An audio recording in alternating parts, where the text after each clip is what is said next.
So, thanks to a Twitter feed from somebody named the Book of Tamara, I saw this tweet today. It's now week 5 post-election, and their commitment to not getting it has not weakened one bit. Pretty amazing. And I tried to figure out what they were talking about, and I found the link in the tweet to The Hill, which is a predominant news blog out there. And it's called America Held Hostage by Flyover States. Holy shit. It's pretty unbelievable. A visit to Wichita, Kansas isn't on the bucket list of many Americans. Whereas travelers fly over Fayetteville, Arkansas, and Springfield, Missouri, they're not destination spots. The flyover state gripe has nothing to do with the tourist industry of Oklahoma or Nebraska or Iowa. This is about their perceived feelings of abandonment and disrespect from their government. Never mind, they've elected local, state, and national representatives that should reflect their values and interests. Yes, but they've been overrun by leftists and regressives. And quite frankly, most of the fucking Republicans have completely ignored them or turned on them against what they wanted to vote for. I mean, the balls on this guy. Now they've elected Donald Trump, the ultimate coastal elite. Trump pandered to their bigotry, anger, and at Washington, D.C. Jesus! Their bigotry. Citation, please, motherfucker.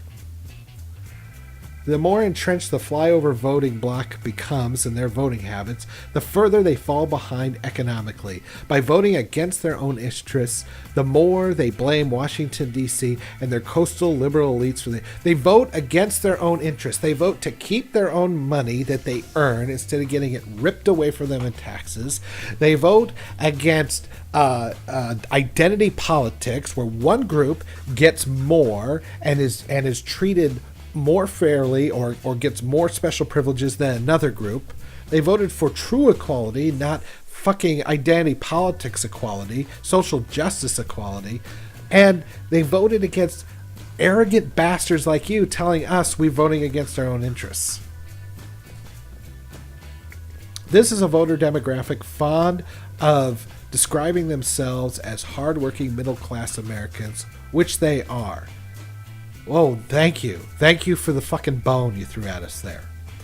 They're overwhelmingly middle-aged to senior, white, because that's important. No black people voted for Trump. No black people live in middle America. No black people or Hispanics or Asians or any minority live in the flyover states, apparently. They don't exist. Increasingly suburban and indignant. They seem to be perpetually enraged every election cycle and after, according to the results. Fucking hell! Did you not see riot after riot after riot after the results? Did you not see the Jill Stein recount demanding cherry-picked states to recount, which, by the way, has uncovered fraud on the Democrat side in Detroit? So, way to go there, Jill. The attempts to turn electors in the Electoral College to change their votes. The fucking balls on this guy. They either want their country back or they're tired of being ignored. Well, these fucking bastards, just get in line and do what we tell you. They regularly blurt the latter as justification for electing right-wing, theocrat, closed-minded, austerity-minded, cultural fascists to office. Oh, cultural fascists! Are we the ones that get people no-platformed or fired for making a USB dongle joke?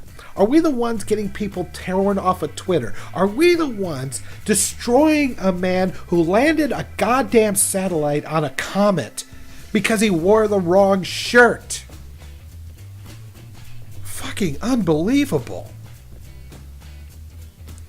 These are people that use more government subsidy than any other segment of the country, but they hate hateful handouts to anyone else. They are the largest consumers of SNAP benefits, Medicare, Medicaid, and Social Security.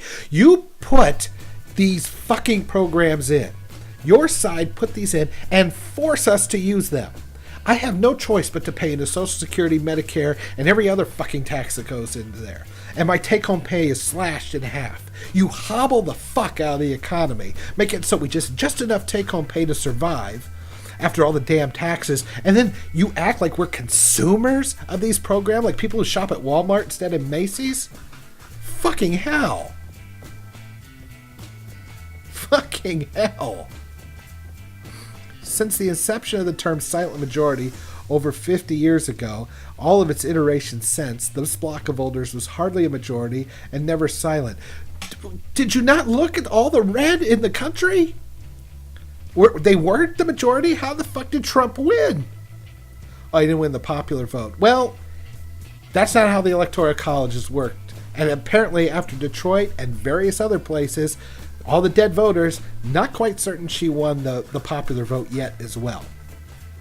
Because you're all fucking liars. Every one of you fucking liars.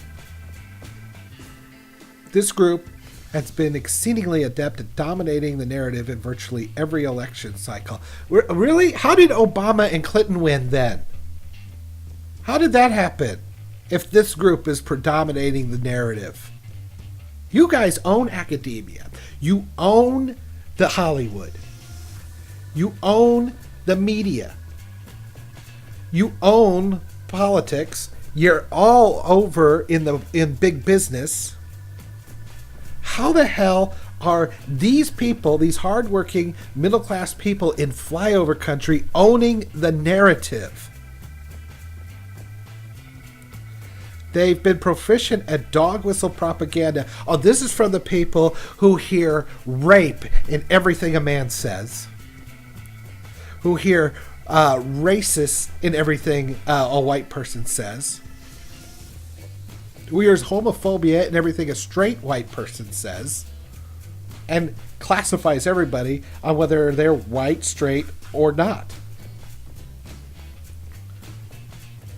They've created their own media echo chamber, which exponentially multiplies the sound of their own voice with no interference from outside sources. What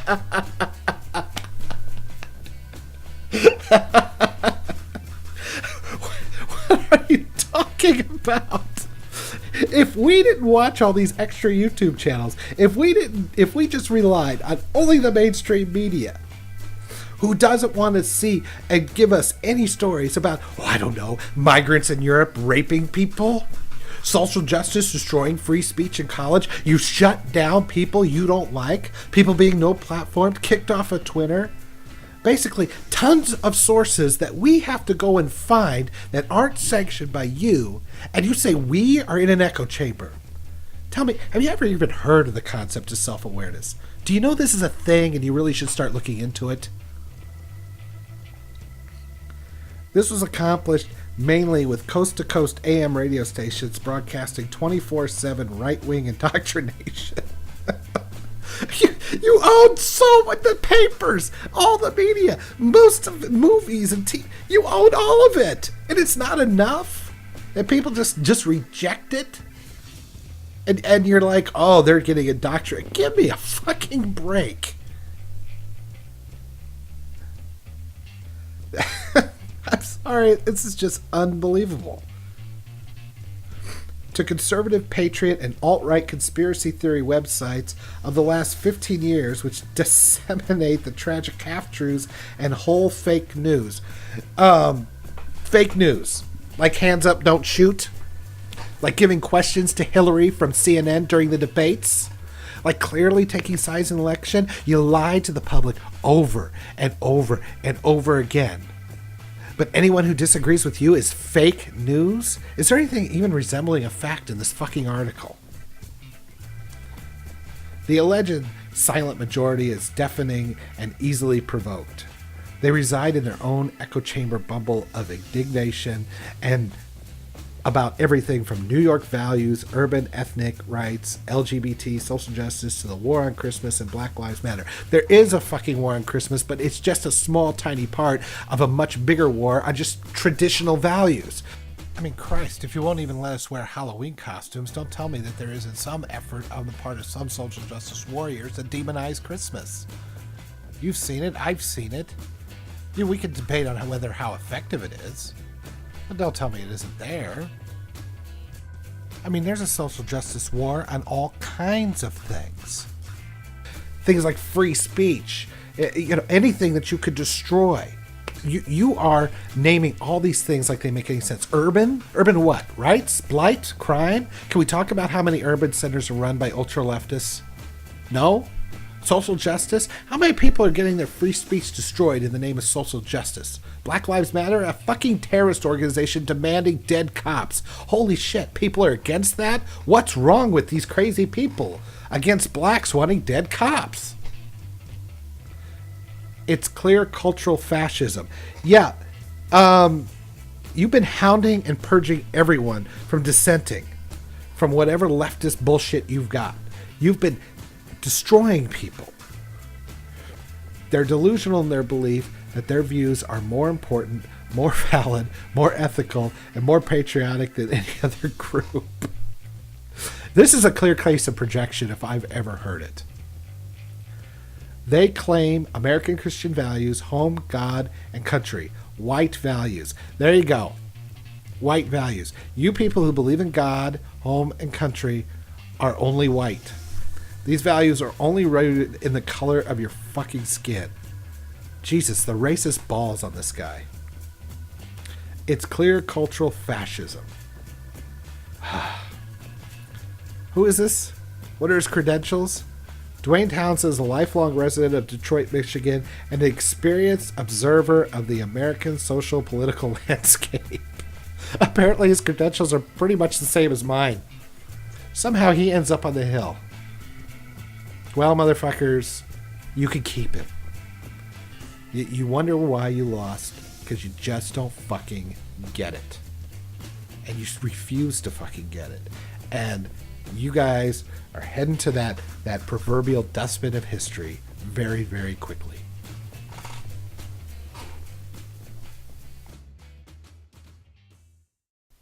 Well, this YouTube site has been fun to create. So, there's a Twitter for you there. Why don't you reach me at YodaCon? There's my email. You can reach me at rationalistyoda@gmail.com. If you find a video out there you'd like me to respond to or to take apart, be more than happy to take a look. And know that I'm equal opportunity. And if you like this video, please share it. And for God's sakes, there's a subscribe button. Subscribe to my channel. And if you could tell your friends, look, I'm begging, all right? Just deal with it. I'm just begging you. Just come on, grow the channel. I'd really appreciate it. Thank you.